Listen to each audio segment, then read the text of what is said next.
I'm Clint, and welcome to Swatch's live stream number 69. Yes, this is Saturday, and I'm actually streaming on a Saturday because I had to cancel the stream last night. But in this episode, we will be taking a look at the entries for the Hogwarts Redesign Art Challenge. This will be a pretty short live stream, as there's only 3 entries. We'll talk about that in a moment.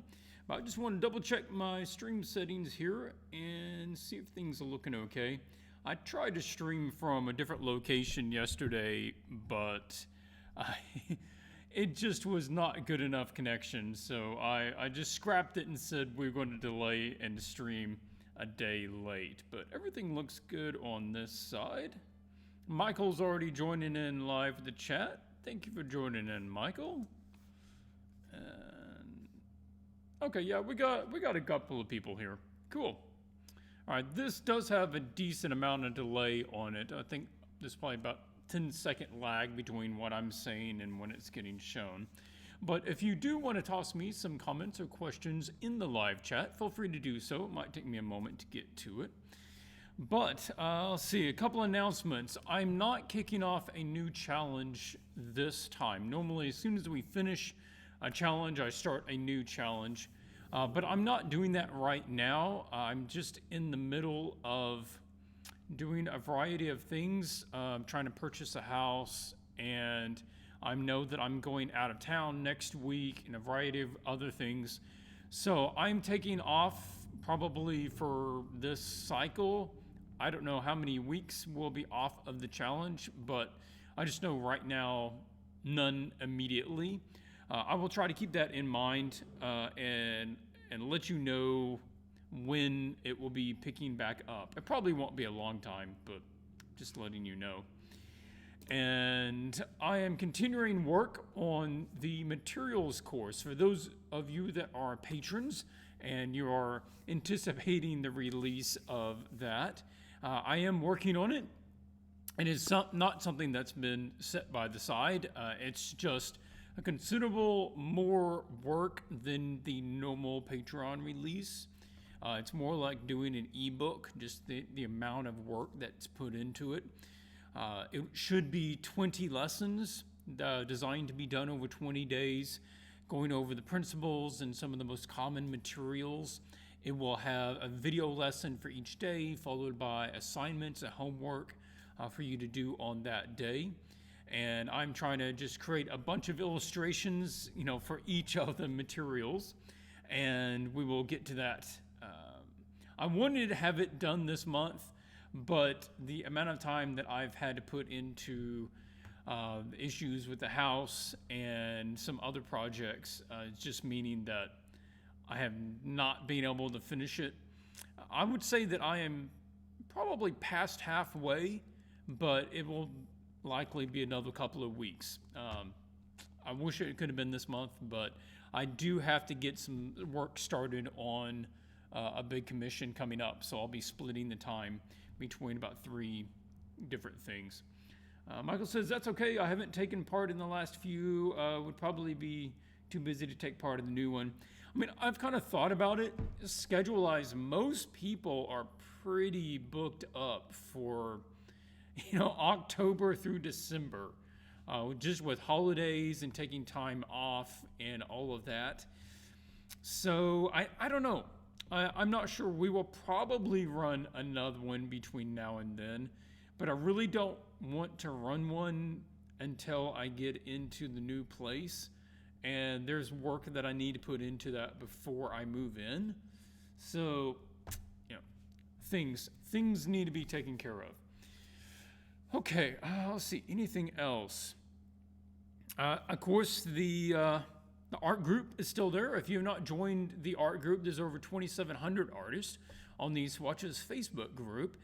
It's an excellent place to get some feedback from the community, some peer review, as well as suggestions if you're trying to find a good tutorial, or if you're trying to find somebody's artwork, or just, free resources, that sort of thing. Put a post out there and ask the community. The community has a lot of connections and familiar with a lot of different places and different artists, and they can probably help you out. I wish I could do reviews of everybody's stuff. I'd simply, I'm one man, I have the same number of hours in the day as everybody else, and I can't help everybody with reviews. So that's one of the things I do love about the Facebook group. If I am not personally available, then you have other people you can go get some ideas from. And, you should do that. You get to improve faster that way. So let's go ahead and jump into these. Andrew Doris, Juven Sirik, and Tadij. I don't know how you pronounce that name. I don't know, is that a soft J? Tadij? Do not know, sorry. So Andrew is up first. He says, after a previous session, I redid the concept, but now I've run out of time again, so I'll have to remain a concept for now. And his whole approach was doing a hanging version or upside down version of Hogwarts, which is fine. That's kind of cool. Let me switch to a different brush here. There we go. Design and architecture. I think the first thing that you want to look at, hey Ezri, how's it going? One of the first things here is you have the basic idea of the structure. You have some towers, hanging towers coming down. I'm not sure what all these triangles are coming off. This looks like architectural design that was across here and here, but I feel like maybe it was a layer you just forgot to turn off before you created the file. So I'm going to just ignore those because I think that's just something you've got to turn off. But so from here you have the basic blocks of the tower. Okay, cool. But there's no architecture, there's no idea of what this is, and it's reading much more like some sort of metal structure, more science fiction than castle. And so that would be the first place I would say to change. The general look of it, I mean, it's okay. It has kind of an interesting silhouette of like a main column with some sub ones, but I would caution about having the 1, 2, 3, 4, 5. It's almost like a hand where these are fingers and that's a thumb, and this is kind of hand-like. So I don't know that I would keep 5 like that, and where they're all just about the same size and shape, which they might be. You might have just copied and pasted them. So having towers coming down is fine, but we don't want to make it reminiscent of, like a hand, unless that's super purposeful, in which case you would really want to lean into it. Otherwise, we need to get references and see how we can take the architecture in different directions and not just leave it big blocks. And I understand that it's big blocks at this point and it's not finished, and that's fine. And if you were to just start blocking out this building concept-wise, big blocks is a fine way to do it. But let's just not leave them that way. Now is the time that we have the basic form, and now we need to build onto it. We need to give it its character. We need to give it what materials it's made out of. And this is a concept that I had done for Wizards with Magic, with the floating gardens of I forget which angels it is, over the Talaria world. And I mean, something like this might be helpful. And it's the idea of having courtyards, hanging courtyards, or even forced. Like they have courtyards up in here, or you have this sort of architecture that blends up and down, and there's balconies. This sort of thing might work really nicely for your concept. That's just a castle. These are some other castles of the original references that I had given you for the challenge. So in this case, give me the pointy thing. There we go. Official name of the pointer tool. What do they call it? Is it the pointer tool? Move tool. That's what they call it. So from here, I'm not even saying that you need to reinvent the architecture of the Hogwarts. I think the fact that it's hanging upside down, then you maybe put in a couple of hanging courtyards, gardens, trees, greenhouses. Hogwarts is supposed to have greenhouses. That alone would be enough separation. So essentially now what you need to do is go find architecture from the models and from the movies, and then do that, essentially change your shapes into being that. So you look at this and you say, well, what building has some designs that are most similar to that? Well, the biggest blocky building you have is the Great Hall. So maybe this could essentially become the Great Hall, but it's slightly more Gothic because it's got this outward thing to it. Well, if it's going to have the outward thing to it, maybe you put the bits on the end, which are really common. So that's the little spires coming up there. Okay, well, that's neat. Then you start adding this architecture onto this. Then I was thinking, if there was courtyards, then perhaps you have trees up here, right? And you have some trees and some foliage, and maybe you have a little tower coming up on the other side of this one, and maybe it has trees up on top of it, or maybe around here. Then this makes it feel like it's a very livable place. That's not just this sort of monolith, but this is a cool place that would be good to visit. And just put a little light so they'll show up a bit more. David, how's it going? Doing good over here. Unity, good to see you. Thanks for joining in. So adding some of those little guys like that, as well as some other smaller balconies, ledges, like you could have one coming off of this. And I'm just putting the green on there because it's easier to see. And so maybe you have like a little guy coming off of that. Maybe you have one main one that comes off of the Great Hall building, or maybe you have some, entire ledge that goes along one area of it. Then this sort of architecture you see at the top where it has the pointed bits up there, maybe you have that. And then the sloped roof, maybe this first part, like from here to here, is sloped roof, right? And then it essentially goes down from there. And then that's where those spires come up from. And then you could have the windows. We'll just use the orange so the windows show up. Then you have the windows down here. So essentially you start skinning this thing in the Hogwarts that you already know. And that way you're not having to completely reinvent the wheel. And it's also going to have a bit of the flavor and the recognizable shapes that people already recognize from that. I just keep coming back to show me places where people spend time outdoors. Maybe there's a greenhouse along here.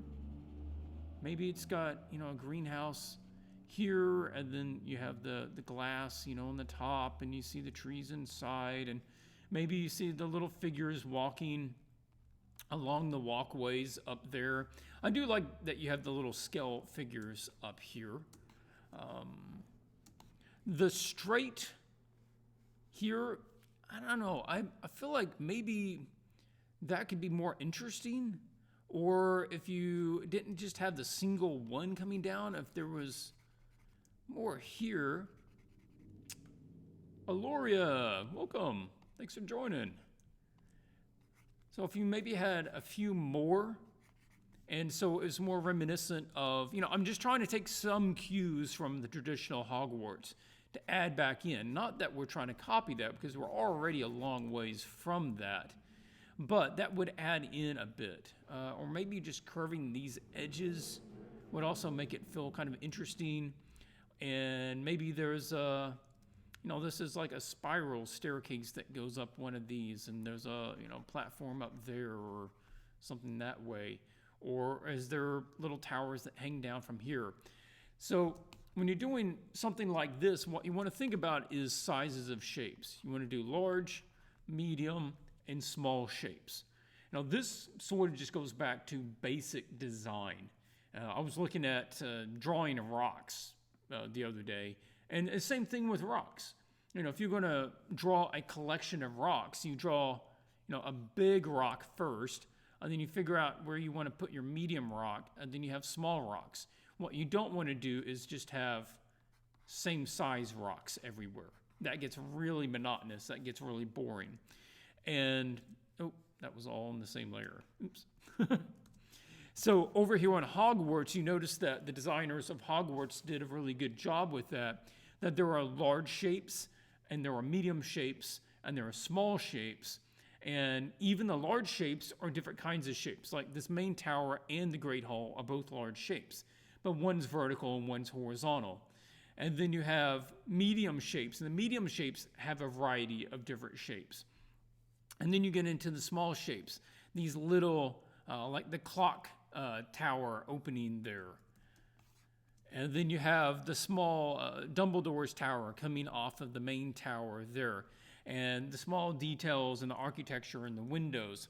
So that's what you want to think about on this is right now this is sort of like large shape, but how can we break it up so that we have the mediums and the smalls, and then you get down to the actual details of it. Okay, I think that's probably good for this topic. Let's talk about colors, lighting real quick. Yeah, I think I'm gonna I'll just turn that off. Fine. Yeah, okay. This lighting is a difficult lighting because it is fully lit by the sun. If you were to do this realistically, it would probably take a good while to render this. So just keep that in mind. In order to do this realistically, it's going to take a while. But I did come across this guy, which was interesting in that it had a lot of the same elements as yours, much more illustrative. So if you would be interested in, pulling some color scheme off of this, that would give you a really good starting point if you weren't trying to go super realistic. This was by Dan Lee. I'd saved it from, online somewhere. So in this case, you could see where you could get a lot of these same colors and shapes that are going on with the rocks, the grass, the trees, the foliage. But this is also where you probably want to move away from such gray on the castle itself, because the gray at this distance reads much more metal instead of stone. So maybe a lighter stone like what he has here, or even the really warmer stone, which is, in the traditional Hogwarts design, that could work pretty well as well. And at this point, the image just overall reads pretty subdued. I'm gonna punch the values up a little bit here. But the saturation and everything is fairly low.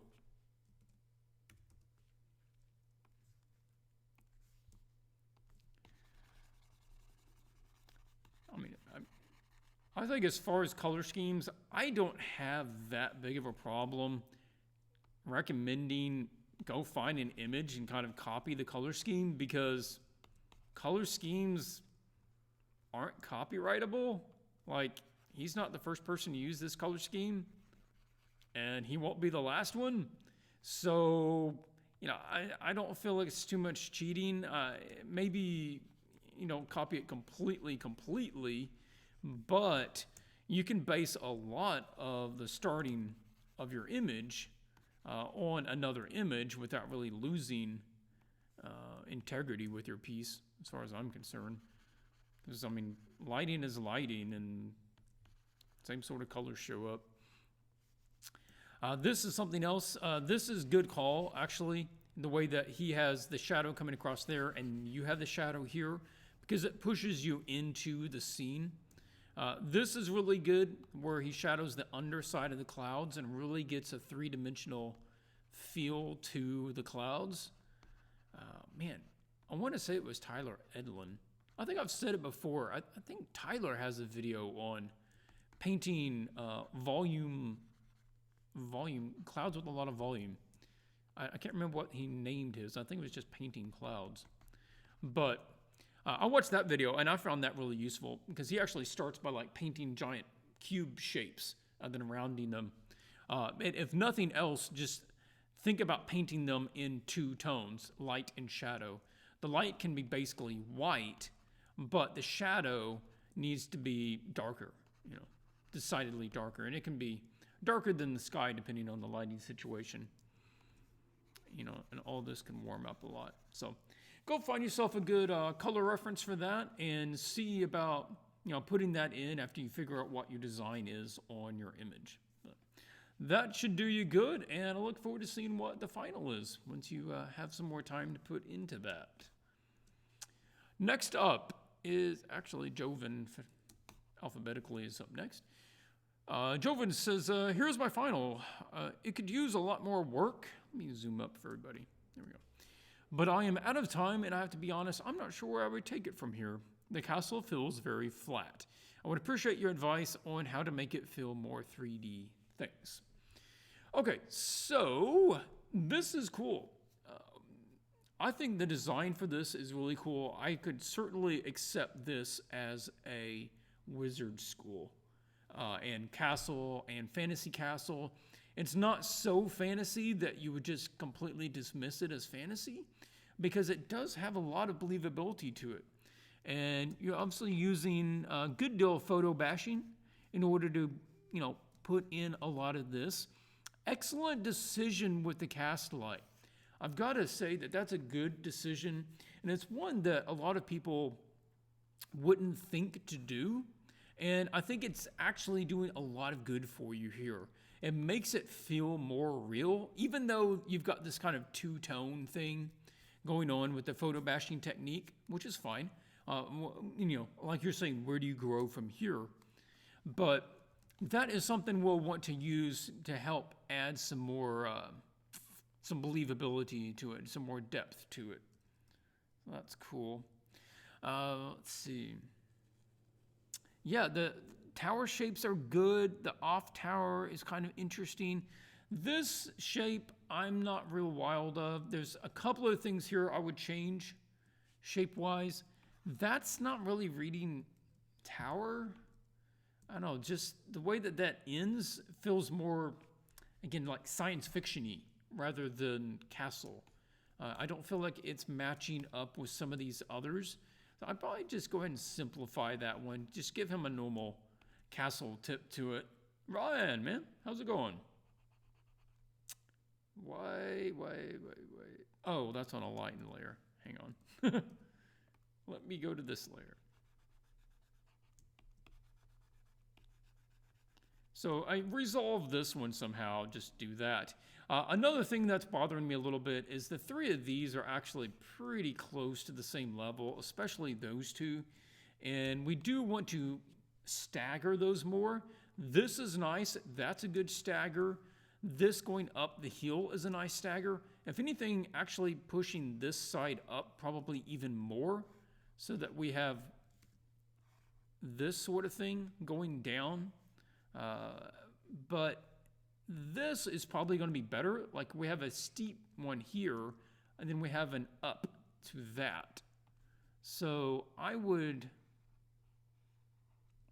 change these myself. Oh, thank you. I'll push that one down. And if you wanted that one higher, you could put him over here. So these guys are a little closer. And they're also just, I don't know, the spacing wasn't really doing it for me.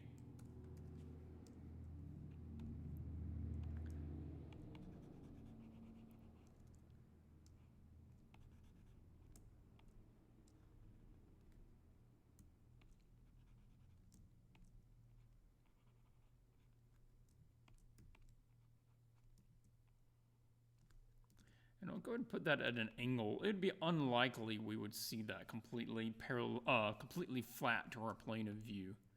So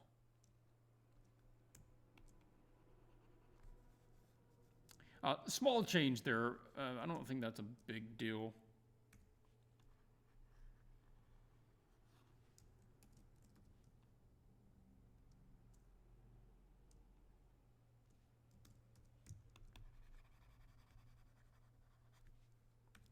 And then offset that actually on the other side by doing the same sort of thing, but pushing it the other way.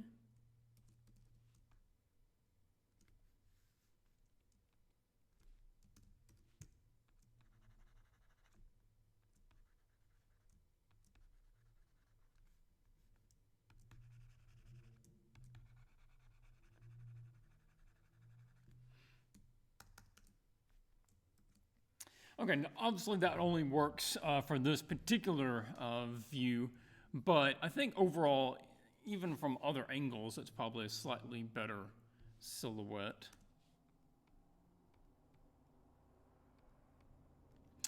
Okay, now talking about where to go from here, yes, when you photo bash some elements together, it can be a little difficult to figure out where to go from here, and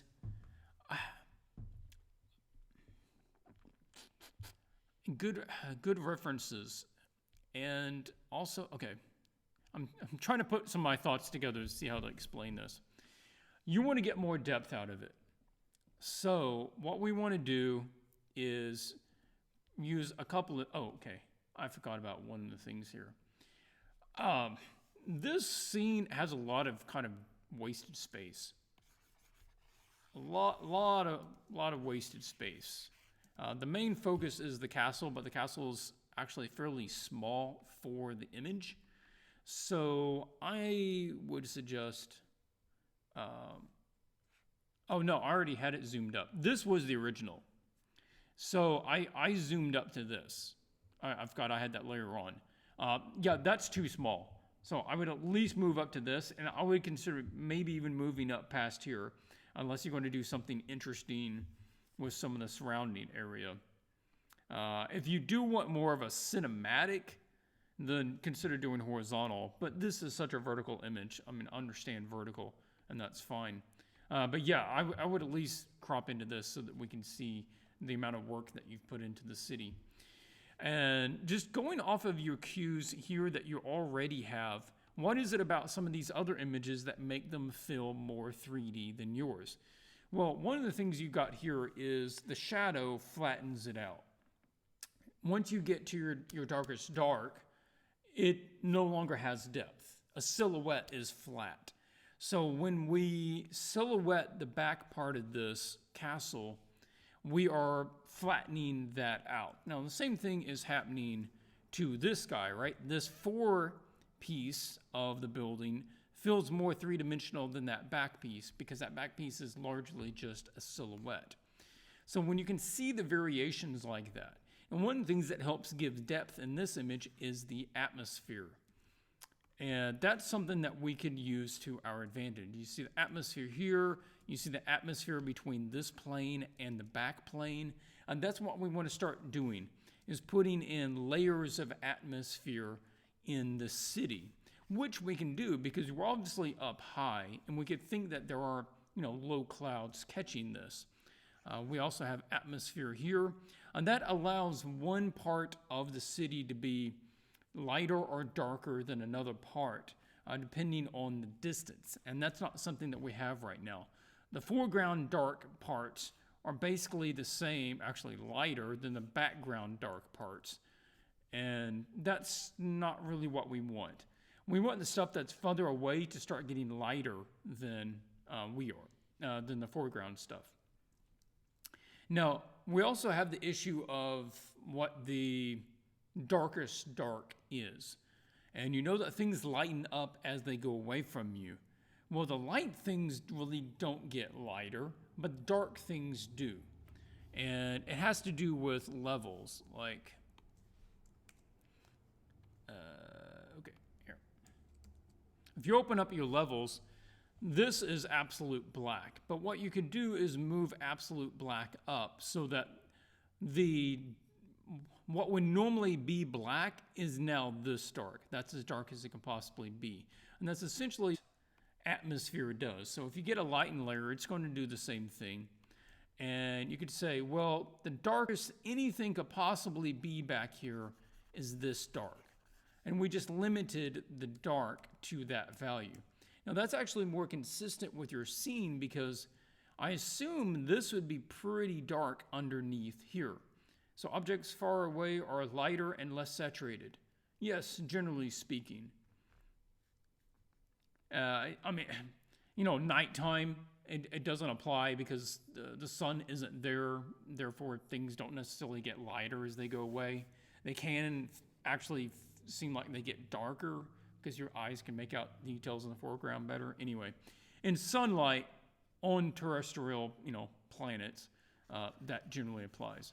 So we could lighten that up and that would get us started.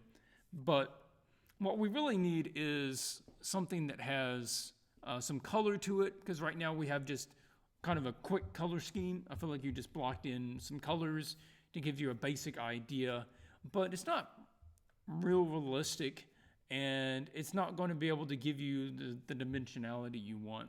But this image down here you had was actually pretty cool. So if we grab that and I pulled that over here and I just enhanced the colors a little bit, it was a little desaturated. This one's like super saturated, but I don't think you were going for necessarily that bright. So now we could come in here and try to change some stuff. Like I'm gonna try to grab the sky. And that's most of it. It's grabbing a bit of this.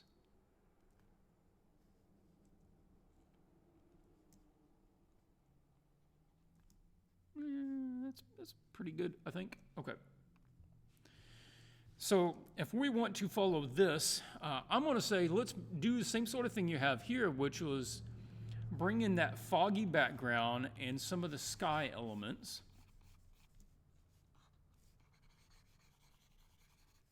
And we can have some clouds coming across there.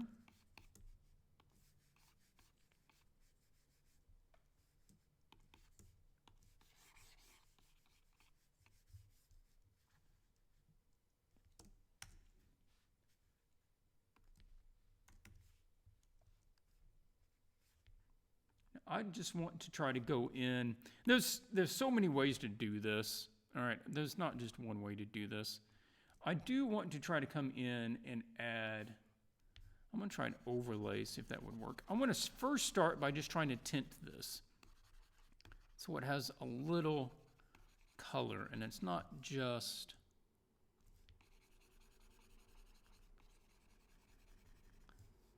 completely kind of grayed out.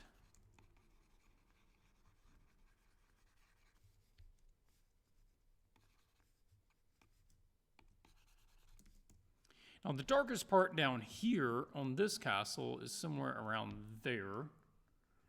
So I'm going to make, what is this, normal 51.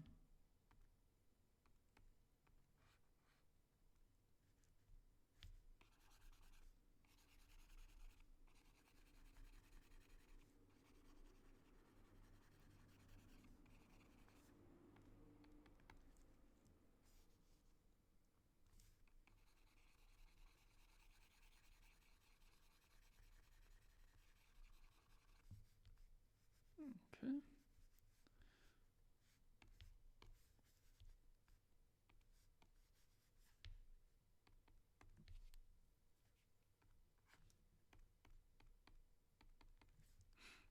Then I'm going to start coming in here and, yeah, I'll do normal 51 just to start. I want to add a little color into this. Right now, this is coming across as if it was really, really contrasty.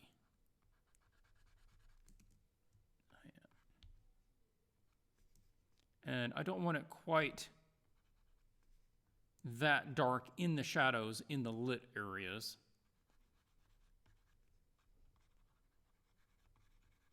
I guess I can actually use the lighten layer for the light side too. Yeah, there we go. That would be the more efficient way to do it.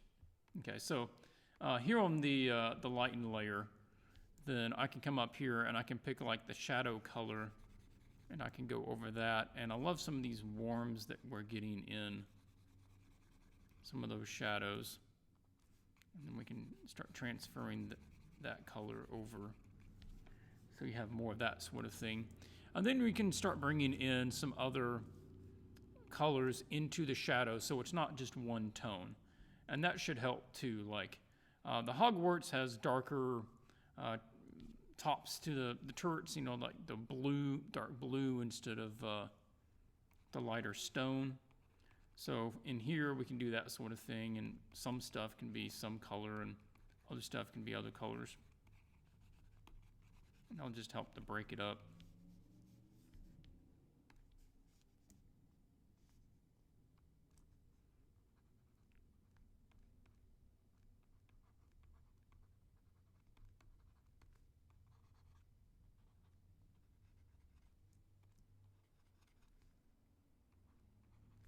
Were you going with red roofs? You were probably going with red roofs. Hang on.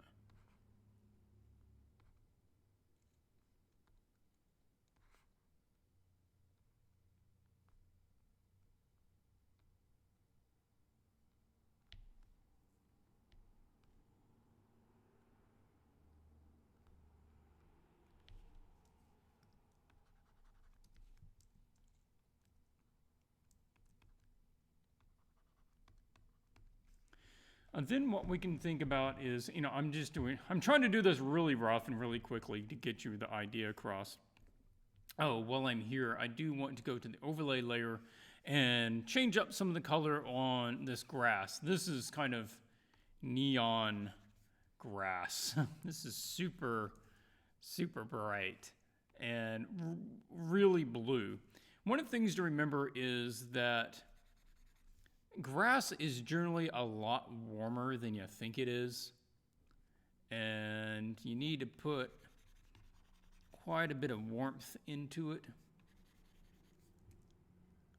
Maybe I just need to use a color layer. That overlay is not doing what I need.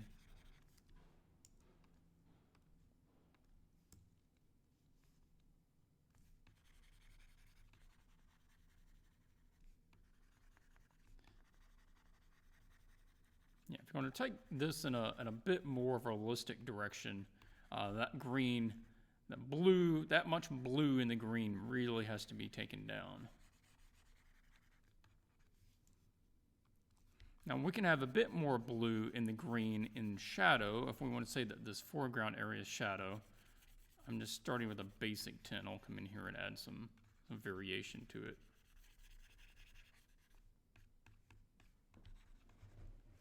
Yeah, Mr. Micro is saying that with distance, the air particles essentially start obstructing things in the distance.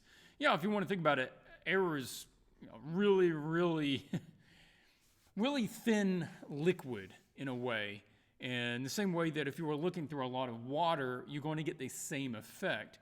Only water is way denser. So the same sort of, you know, what was it? Obfuscation? Obfuscation? Anyway, whatever that word is. It happens underwater very quickly, but it takes miles and miles of air to do the same thing. Okay, let's grab this. Now, I'm going to use some color. Where is my brush window not open? There we go. I'm going to use some color dynamics here. A little scattering, a little angled jitter.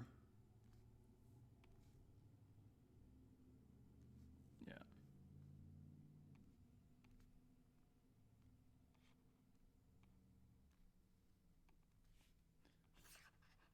Oh, how much color variation did I put on? Actually use more than that. There. So like on this grass, we could use some more. Also, that grass is getting really light value-wise. And that much white is going to kind of throw it off. So using some color variation on that, but sticking around a warmer green could be good. And parts that are in shadow can be cooler and darker. Let's say that maybe this part over here, and I actually want something cooler than that. Yeah, there we go. So parts of this can still have a nice tone down here. Maybe this is in shadow. And then all this part in the foreground can be darker green in shadow. They have that wonderful light coming across the valley there. I'm gonna have to get rid of your little people out of time to paint around them right now. But some of it could be catching even more light, so I'm gonna just sample off of your spot there. It looks like most of the light is hitting in this area. That's probably getting too far away. It's getting towards the shadow.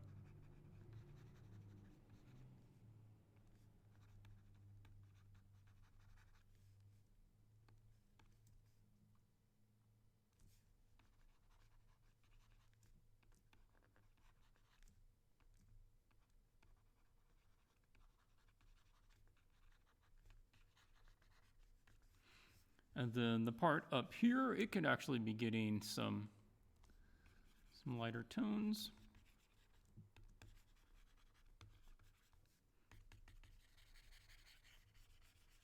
Something like that.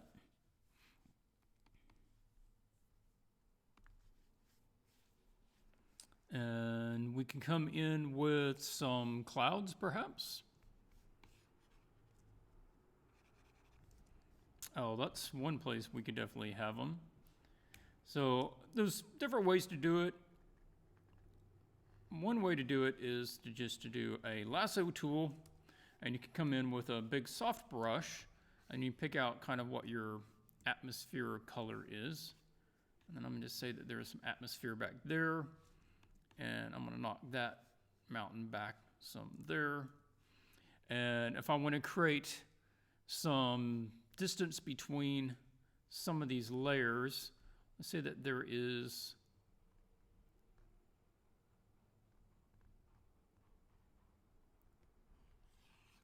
that's sort of one layer of the castle. I could come in here and add a bit of color there and silhouette that. And then I could come up here and maybe there is, this is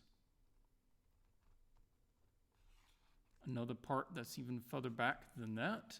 I don't know how you break up the distance on your castle, but that can be further away.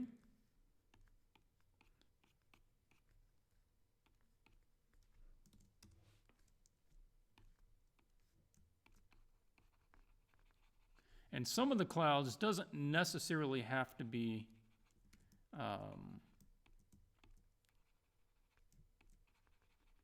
visible only over the castle. You can have them drifting by. That would make sense, right? And it's like maybe the morning light's coming over and then the clouds are sort of drifting away on this side. Some of it gets lost into the bigger clouds.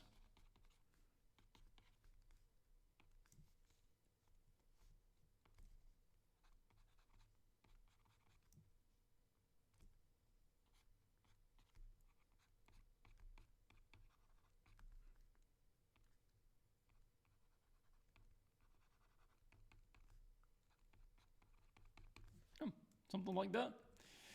Color scheme, atmosphere, just figure out, how much you want to use, kind of what the feeling is. I do like the direction here. I think you're onto a lot of good stuff with that. That's probably a good direction. Just make sure that you're not getting too dark, or at least make it sure that you're basing it on something good there. The more moody you want it, or the more that you want to backlight it, the more you can get away with doing less detail, less work on the lighting side of it. You could even do, if you wanted to put the light on the other side of the building, you wouldn't need to do that much detail on the building if you kind of silhouette it and you put that all in to shadow, more like that one is, and then the lights, back over there. And then over here, essentially all you're doing is you're knocking the window lights in. So you'd be putting in all those guys. And you're kind of letting it glow. In which case, if you do that, then maybe some areas have a bigger glow, and there's like lights kind of separating the different areas of the city. And that can be neat. And those lights would probably be going from bottom up, since the torches or whatever would be towards the bottom of the towers, and then be lights sort of coming up the towers from the base of them. But you can look at the night scenes of Hogwarts, and that give you an idea on that. Okay, we'll finish it on that one. Last up, this is a pretty cool concept. Said sorry for not being able to submit a sketch. I hope I will be able to give more time for the next challenge. As you can see, I just focused on the idea through, you say cheating, kit bashing, and photo bashing, which is fine. I mean, you're just trying to come up with a concept. That's literally why those techniques exist. It is for concepting. I'd love some tips on how I can get more out of the illustration, more of an illustrative feel with this as a base and move towards this style direction. Yeah, that is certainly an issue, and it's stuff that you actually see done wrong quite a bit, where people can't move away from their base good enough in a effective way, and it ends up being this weird sort of illustrated 3D model thing. One of the ways to keep it so that you can move away from it easier is if you don't use as detailed of a model. And I've seen that approach before on some other images, like, on this one, I don't know what their technique on this was. I doubt they used a 3D model here. It looks like they just used a big square brush and subdivided it. But, on something like this, what you can do is use a big block and put some of your medium blocks in, and then light those, and then that's it. It doesn't have any, ceilings. It doesn't have any windows. I mean, it doesn't have any roofs. It doesn't have any windows. It doesn't have any small shapes or detail shapes. So you stick to bigger forms just to give you the perspective and shading direction, that sort of thing. Now, this is one that probably used 3D modeling, but they also done illustration to it. And they've also come in here with a fair amount of photo bashing of, like, this is photo bashed. This is either photo bashed for 3D model. This is 3D model. These guys are 3D models. It looks like he probably painted this back part here. There's no reason necessarily to 3D model all of that, since you could literally draw that in probably less time it would take you to 3D model it and light it and render it and bring it in. You could just do that in Photoshop with a lasso. So from here, you have to decide what you want as your finished product. If you want it super realistic, then you might want to go ahead and adding like textures and surface mapping and all that sort of stuff to your 3D model, so it actually looks like stone, because right now it doesn't. It just it's some basic form, and let that try to give you as much detail as it can, and then use photo elements for the ground, use photo elements for all of the sky and the water and everything else. And make sure that those are all using a consistent, lighting direction and intensity and color, etc. In which case, you're trying to just build as much as you can out of photographic and generated elements. If you are trying to go more illustrative with it and not as realistic in that vein, one option, a very distinct option, would be to just let this serve as your direction and literally redraw it. And that way you wouldn't be necessarily hampered by the rigidness of the 3D model. So you have that there, but then essentially you redraw it. And now you get to redraw it and you have proper perspective. So you're going, oh, okay, well, that tower's here and it comes down like this. But the fact that you actually start redrawing it, you're going to make little artistic decisions about the shapes that you like and the shapes that you don't like. And you're going to start making little artistic tweaks. And actually, it being slightly imperfect is going to make it feel more illustrative. Right now, I think what you need is probably a lighting direction.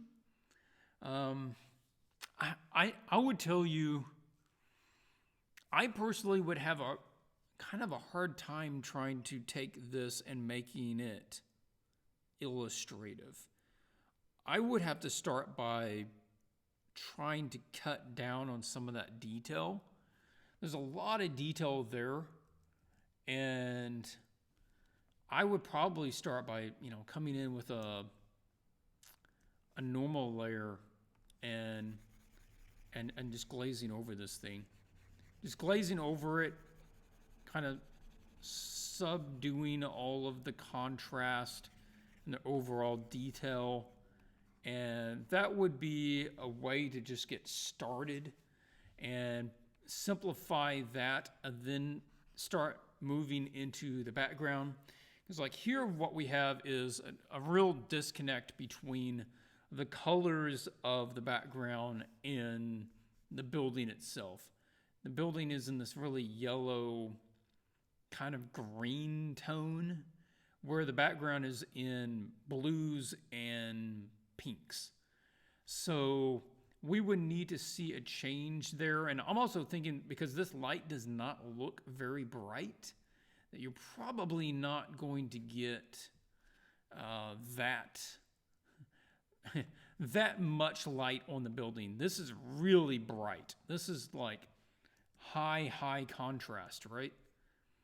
This has really bright lights, and the shadows are basically black. In order to get that much contrast, you have to have extreme, intense light on something, like bright spotlight. But here what we have is really soft light from a setting sun or a morning sun, sunrise. I'm almost thinking sunrise because it's more violet than orange. But either way, what you want to do, is kind of tone that down. And then you would want to try to shift it into a color that would make it feel like it's setting in the scene better.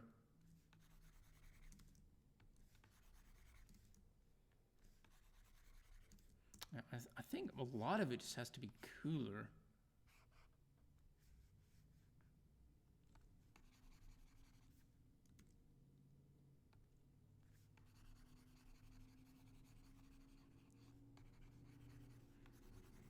Yeah, and if you want those windows to show up, we have to lower the contrast on that.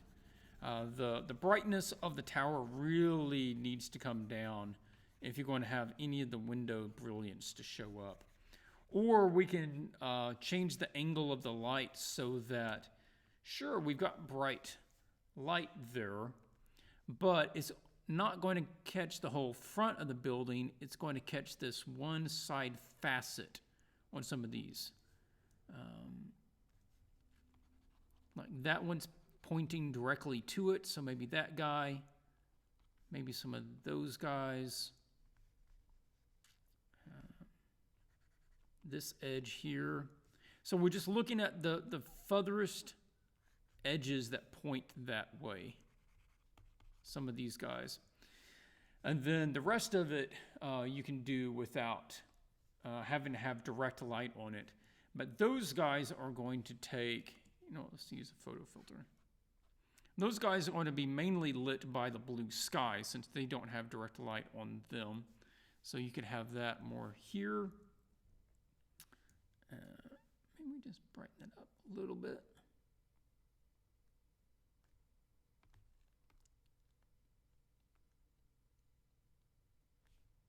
Yeah.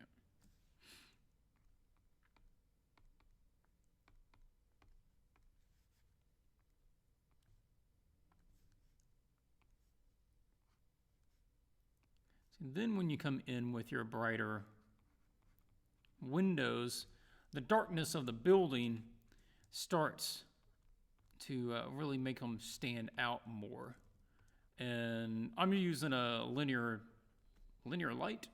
dodge layer, and you go in with your dark orange first, just your deep orange, and then you can come back with your brighter orange and just hit up a couple of little spots where some flames are more visible, but not necessarily all of them. You just kind of pick and choose some different little dots to put in there, and that can work.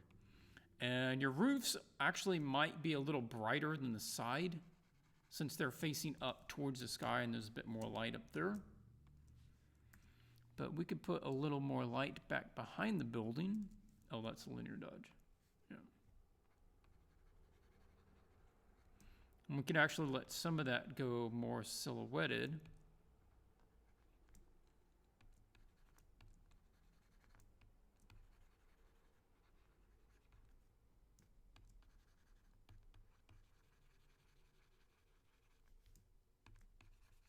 So what you're looking for is, and this is maybe just a little too dark, what you're looking for is something that is,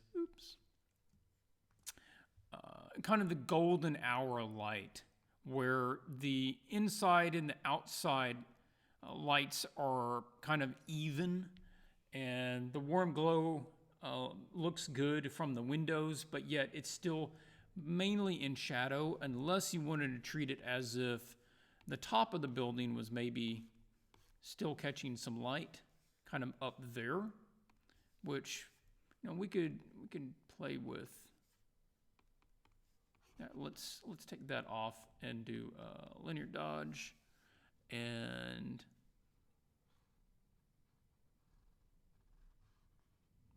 grab a shape here. I wouldn't grab that because that's going away. Might grab this.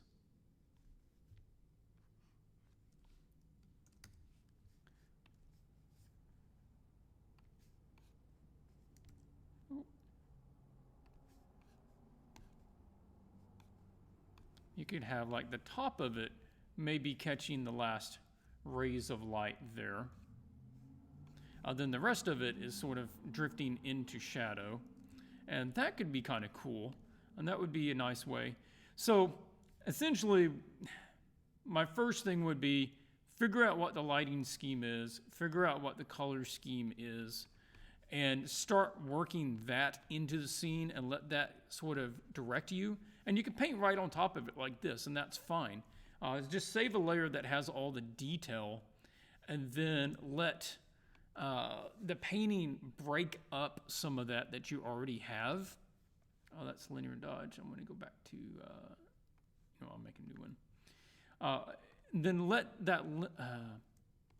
let all this painting on top of it start to break up some of the rigidness of the 3D model. I feel like that could really be, I don't know, maybe duller. Yeah.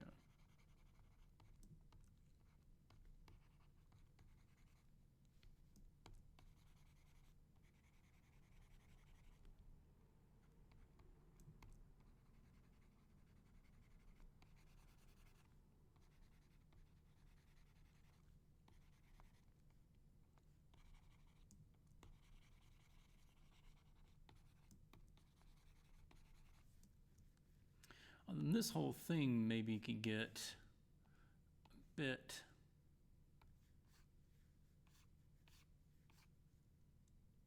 kind of warmer as it goes over here.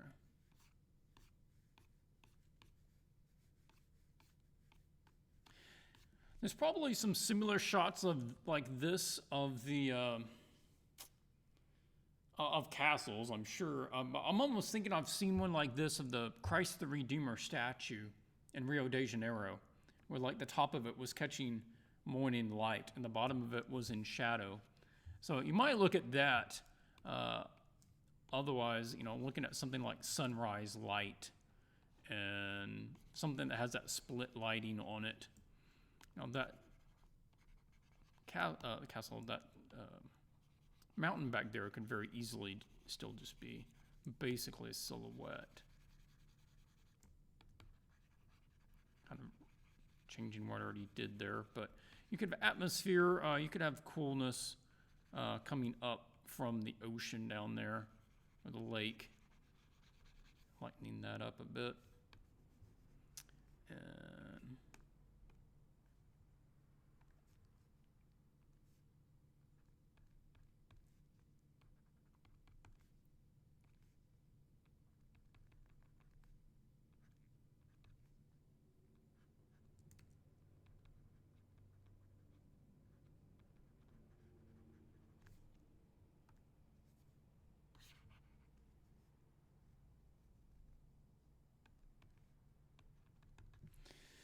let's see. Now that I think about it, I feel as if the scale might be off. How would I go about that? Well, I don't know that the scale is off. The fact is, you don't have anything to go against. One of the things I would suggest, definitely, would be to develop the rest of the scene. I mean, there's plenty of work here, and I didn't really stop to say this, but I commend the design on the structure. It looks really neat. It's got a really cool sort of shape to it, and I think it has a lot of great architecture pieces in it, and I think it's pretty cool. If it was me, and this is maybe something that you come back and you just paint in because it might not worth trying to do it in 3D model, but putting in the windows up here, that arch, they come off this way, and they have their, I forgot what those kind of windows are called, but the windows up here, to break up the roof shapes, those could be nice, and maybe having some other smaller buildings off over here could be good, because right now it's just this kind of one monolithic shape right there. And so if you had a bit more of a standard thing down here, like a standard kind of, Hagrid's cottage of a living, standard dwelling, and I think this is probably maybe a better way or another thing to put in there, just like some pine trees. Just put in some regular tree size things, silhouettes of some trees. These sorts of guys, and some bushes, and we could get the idea from some shrubbery and foliage of what the size of this place is. I could do that, or kind of like what we were talking about on the other one. Maybe there's a walkway up on top of this, and there's even some trees growing up on top of some of the arms up there, or maybe up on top of this part up here. That would be kind of neat too. You see that sort of thing in the Magic artwork a lot. Look at Innistrad. That would actually be a really good place to look up some ideas, is the Innistrad location in Magic. And they have a lot of cathedral-based buildings that they add in terraces and gardens and stuff. Something like a flag or something like to draw armor designs with some fabric. Yeah, you could definitely do like Hogwarts house flags. And they're big flags, but at this distance, they would probably feel pretty small. And I'll make it bright just so you can see it. But you'd have like maybe, Hogwarts flags hanging down from different parts of it. Yeah. But yeah, I think the trees, some foliage, that sort of thing going on back there and around here. And, the classic thing to help tell size is, the walkway. And so you have the normal, human-sized walkway, but as it's going, it's getting way, way smaller as it goes up to the location. And that helps tell the size as well. Now, the other artist, he put in like little figures riding on brooms. So if you wanted to have, a figure up here in the foreground riding on their broom. Woo! I'm playing Quidditch, and he's got his little Quidditch helmet on. Woo! Or maybe he has a pointy hat. They just didn't wear enough pointy hats in Potter. I'm sorry, I love Potter, but they just not enough pointy hats. So if you have him here, then you have like another one here. He's kind of going away from you. Woo! And then you have another one down here. And then that way you help tell the scale with all of these little the riders coming into the castle. And that would be useful as well. Throw some birds up here. Or griffins, maybe. I do think that this is a little dull. I'm really going to suggest some mountain shapes. Give us some mountains back there. Maybe even give us an island, out here, and kind of break up that shape, because this just sort of lets you go straight off that page, and there's nothing to look at and nothing to really stop you. Okay, that was what I was intending to go over. I do hope that you finish this one up. I'd like to see what you do with it, and I'd like to see what lighting you end up going with, and what your solutions for the size would be. Was there any other announcements I needed to go over? Yeah, right now, things in my life, I said it at the beginning. I know some people joined in late. So I'll go ahead and say some of the announcements again. That is, I'm not kicking off a new challenge right now. I just have a lot going on with trying to finish the materials course, and I'm trying to purchase a house that is also going to need work, so I'm trying to line that up. And once I get into the new place, I will be able to stream much easier. And actually, it's just like right over there from where I am physically right now. But I'm not in there yet, and I still have to go through paperwork.